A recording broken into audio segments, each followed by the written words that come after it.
Oke. Wow. Oh my god. Ada sebuah video viral di internet yang menunjukkan sebuah mobil mainan yang dapat bergerak terus-menerus dengan menggunakan tarikan magnet.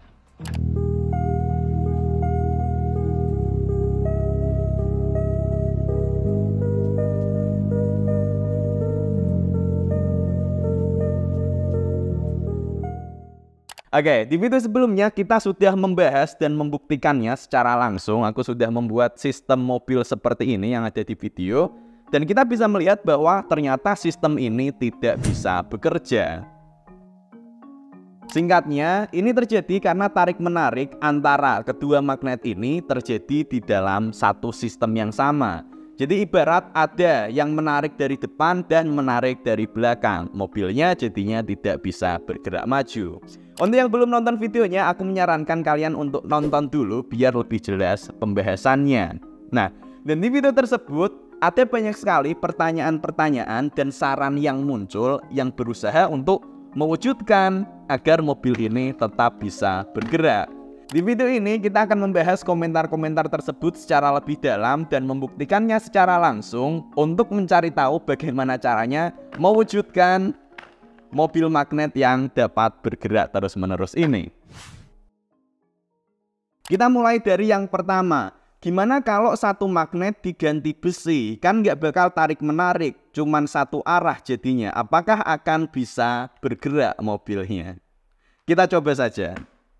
Oke, di sini aku akan menggunakan ring besi ini untuk menggantikan salah satu magnet. Dan ini jelas tertarik dengan kuat ya teman-teman.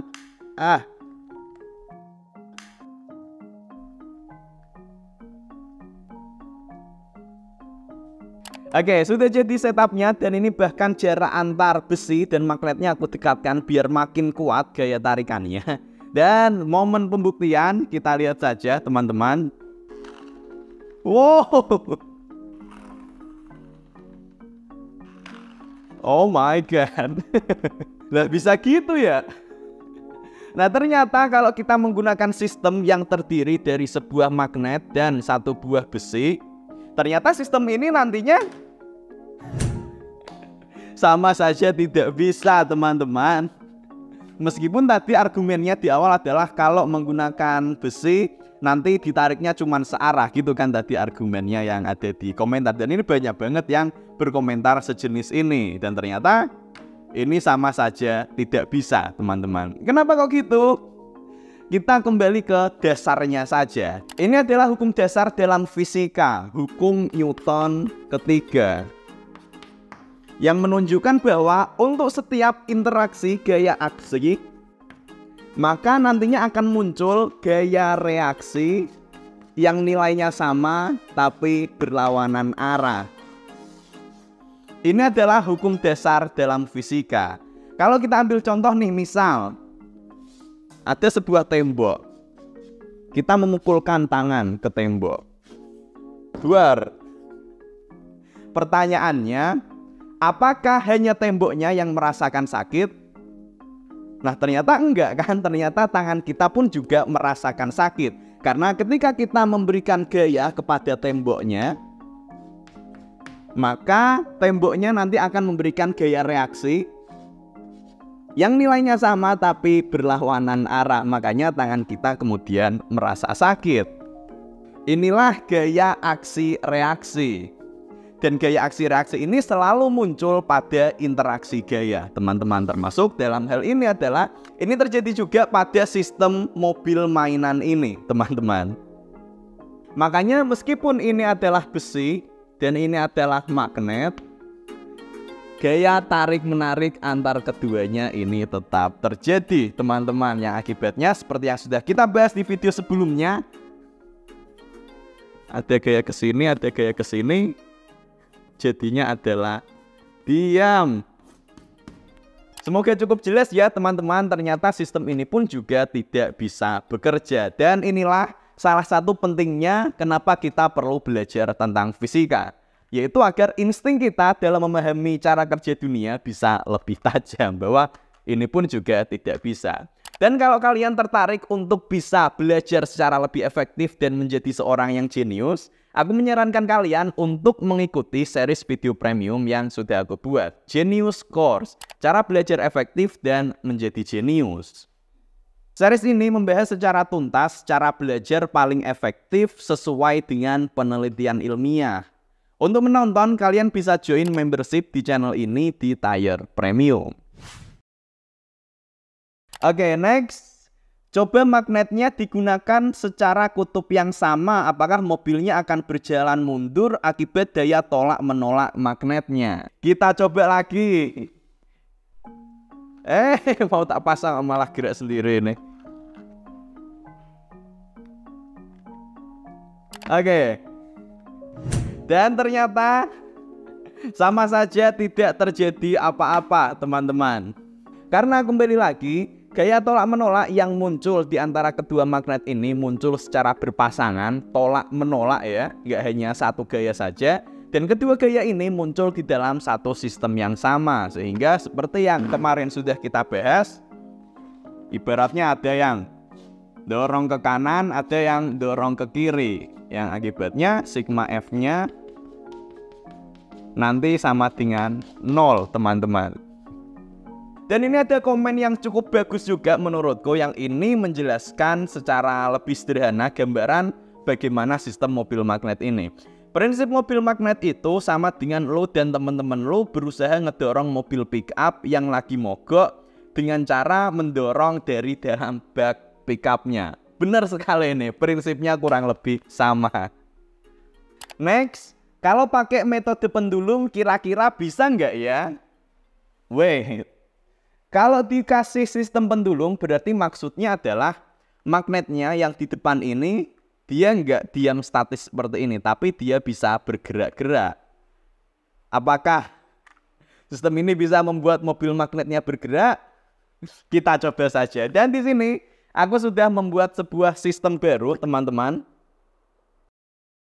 Jadi sistemnya di sini aku menambahkan sistem pendulum bebas di bagian ujung depannya sehingga magnetnya bisa bergerak bebas. Kita coba pasang saja. Penyangganya udah aku pasang dan kita langsung ke momen pembuktian saja. Aku pasang bagian pendulumnya dan ini adalah yang terjadi. Aku mulai dari atas sini saja.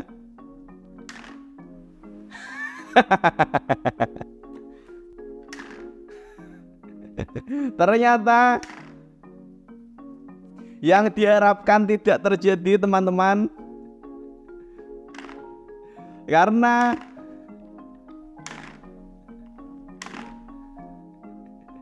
setelah pendulumnya bergerak dan tertarik di sini, dia akan tertahan, nggak bisa gerak maju lagi, kemudian bergerak bolak-balik, nggak bisa ya, teman-teman.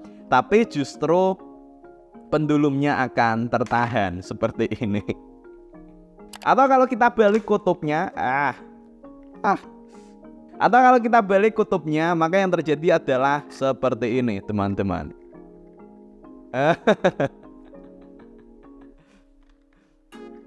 Di sini tolak menolak.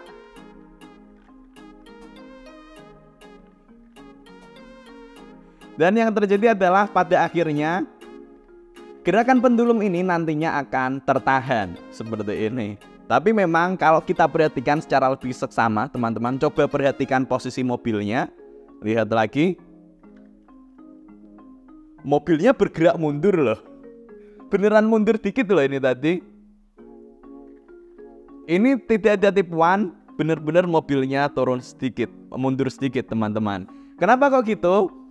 Karena di sini aku memberikan energi tambahan, energi potensial yang ketika dilepaskan akan berubah menjadi dorongan pada mobil ini. Ya sebenarnya ini mirip dengan kalau aku ngasih dorongan dikit gini loh. Kurang lebih seperti itu, teman-teman. Tapi pada akhirnya sistem ini sama saja tidak bisa membuat mobil ini bisa bergerak secara terus-menerus. Tapi kemudian nanti akan muncul pertanyaan lagi. Kalau misalkan di bagian pendulum ini diberi sebuah motor yang bisa menggerakkannya maju mundur, nanti apakah mobilnya bisa bergerak? Dan ini mirip juga seperti komentar yang lainnya.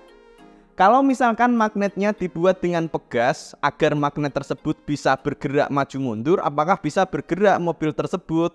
Ataukah sama saja? Atau yang lain, magnet B-nya tambahin piston bisa jadi jalan enggak ya?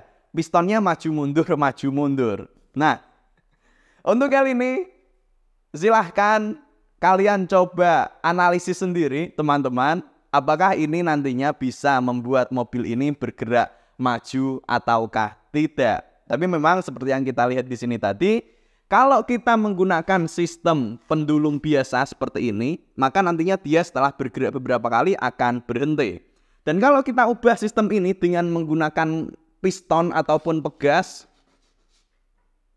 biar nantinya magnetnya bisa gerak maju mundur. Sebenarnya ini hal yang sama. Dan kalau misal diberi sebuah mesin yang menggerakkan magnetnya maju mundur, aku setuju sama komen ini. Mending pistonnya buat mesin mobilnya. Ya ini benar juga. Daripada susah-susah ya, pistonnya buat gerakin magnet yang gerakannya tidak lebih efisien. Ya mending mesinnya buat nyalain mesin mobil aja dong.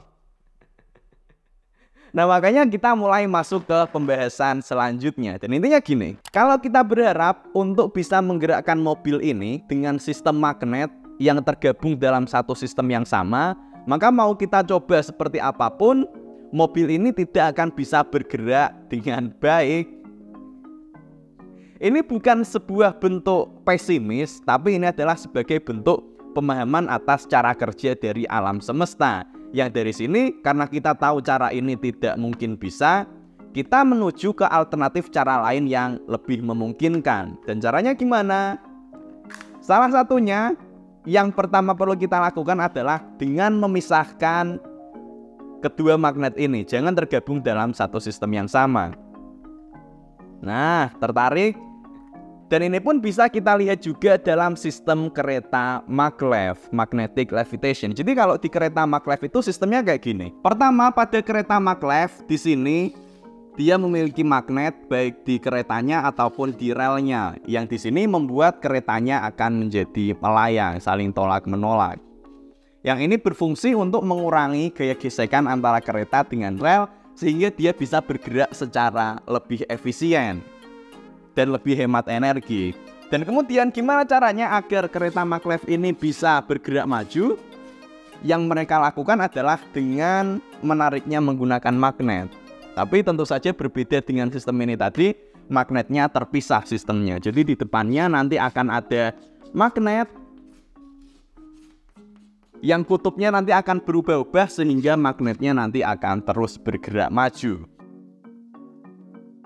Dan yang perlu diingat, proses yang terjadi pada kereta maglev ini tetap memerlukan energi. Dan faktanya bahkan mengubah polaritas elektromagnet tetap memerlukan energi, bahkan dalam jumlah yang cukup besar energinya. Nggak bisa kalau tiba-tiba tanpa ada input energi apapun, keretanya bisa bergerak sendiri dari yang awalnya diam.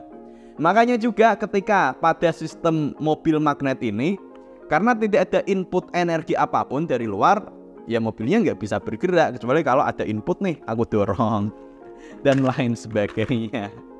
Begitu teman-teman, semoga cukup jelas untuk pembahasan video kali ini. Dan kalau kalian suka dengan video ini dan kalian ingin menjadi lebih pintar dan lebih jenius, aku menyarankan kalian untuk join membership di channel ini. Langsung klik join aja biar bisa jadi lebih pintar. Oke, terima kasih.